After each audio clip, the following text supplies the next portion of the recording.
When we talk about the dollar's dominance, we often think of it as something inevitable, as if it were written in stone. But history tells a very different story. In the aftermath of World War II, the global economy was broken, currencies were unstable, and nations were desperate for a system they could trust. Out of that chaos, the United States positioned its currency not just as money, but as the heartbeat of international trade. The Bretton Woods Agreement wasn't just a financial meeting.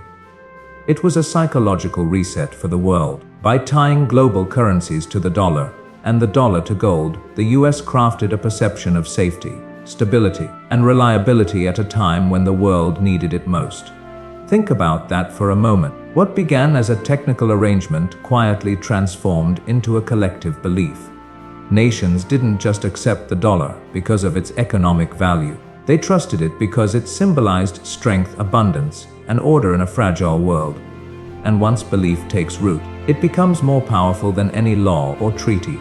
That's how the dollar, almost silently, transitioned from a piece of paper to the world's most trusted anchor. But here's the deeper truth. Power often doesn't arrive with a bang, it arrives with a whisper. The dollar didn't conquer the world with armies or invasions. It conquered it by winning faith, by shaping minds, by aligning global psychology with American influence.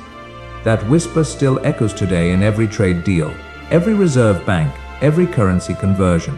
The question we must ask ourselves is this: if belief is what gave the dollar its throne, what happens when that belief begins to fade? Because history shows us one thing clearly.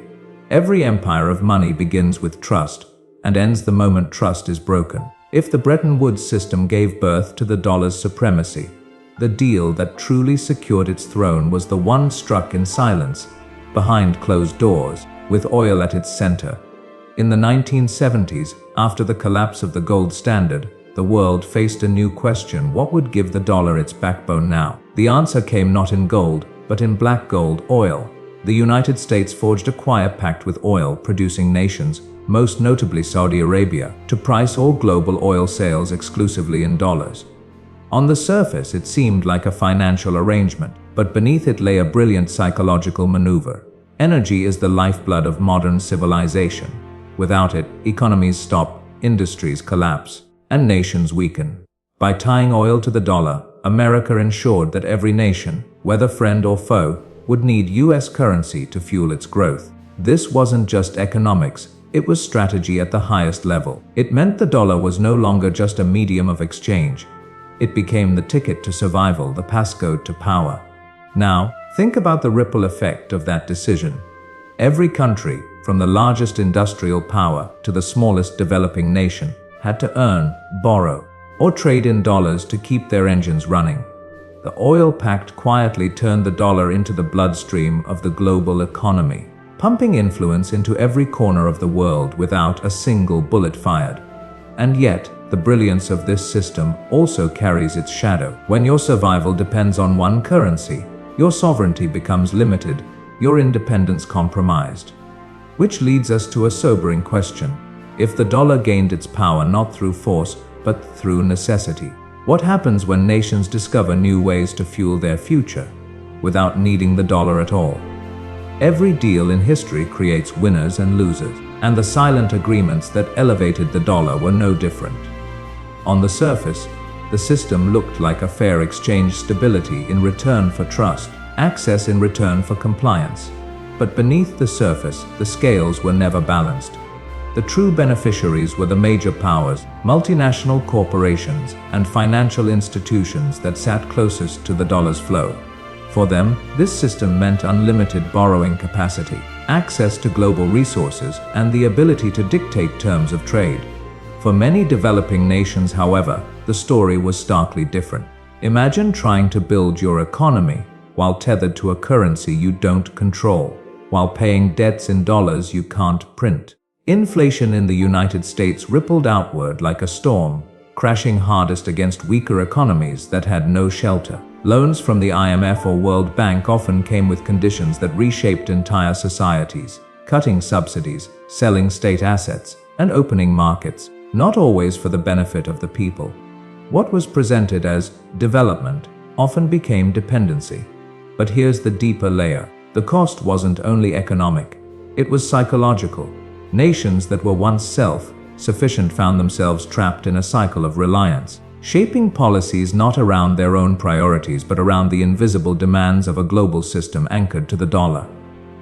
Over time, dependence erodes dignity. It breeds frustration, inequality, and mistrust.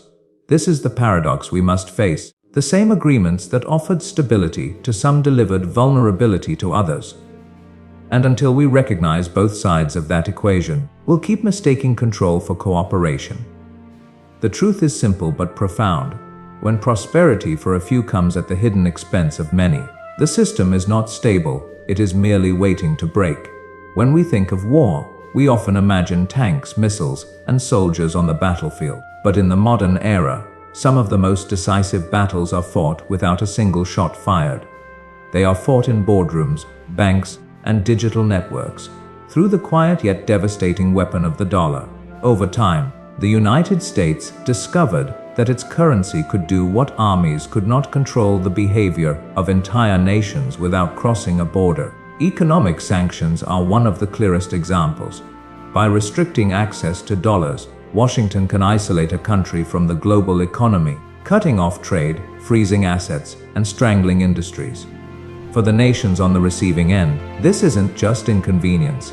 It can mean medicine doesn't arrive, food prices skyrocket, and entire populations suffer. And here's the remarkable part: it all happens invisibly. No bombs, no blood, yet the impact is just as real. Then there are the tools of the IMF and World Bank, institutions deeply entwined with the dollar's reach. Through loans and structural adjustments, they've often reshaped economies in ways that mirror Western priorities, leaving nations indebted and dependent. What looks like assistance on paper can, in practice, act as a leash, long enough to allow some freedom, but always tight enough to remind you who holds the other end. This is the genius and the danger of financial power. It hides in plain sight. People don't march in protest against a currency, yet their lives are shaped by it every day. And that should force us to pause and ask if wars can now be waged without bullets, if currencies themselves have become weapons.